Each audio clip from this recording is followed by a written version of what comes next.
Quand on parle de savoir scientifique, on voit ce qui est vérifiable, ce qui est réplicable. On voit un savoir qui est étendu et beaucoup plus accepté. D'un autre côté, on a le savoir endogène, encore appelé savoir traditionnel, qui regroupe les pratiques, les croyances, les innovations, les compétences qui sont transmises de génération en génération dans une communauté. Et puis, ces informations font partie de leur identité culturelle et même spirituelle. Est-ce que ces deux types de savoirs sont vraiment opposés?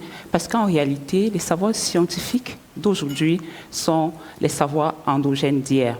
Maintenant, dans le contexte des plantes médicinales dont je travaille depuis quelques années, si on associe le savoir endogène aux plantes médicinales pour les soins de santé, c'est-à-dire si on utilise la médecine traditionnelle pour les soins de santé, on se rend compte que les chiffres montrent que 80% de la population africaine utilise cette médecine traditionnelle pour les soins de santé primaire.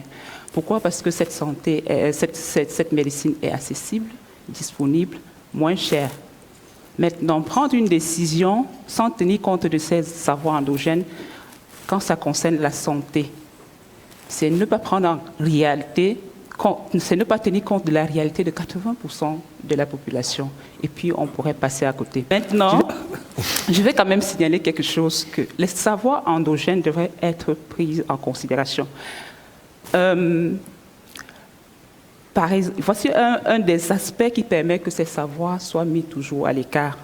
La dépendance de l'Afrique vis-à-vis de la science.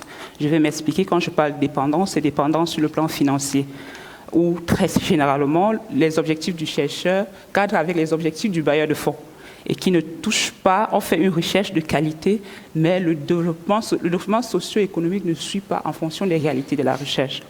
Ça fait que les savoirs endogènes ne sont pas pris en considération. Et je profite donc de cette tribune pour faire un appel au gouvernement, aux décideurs, d'investir, de valoriser, de vulgariser ces deux types de savoirs si on veut avoir une décision de politique publique éclairée.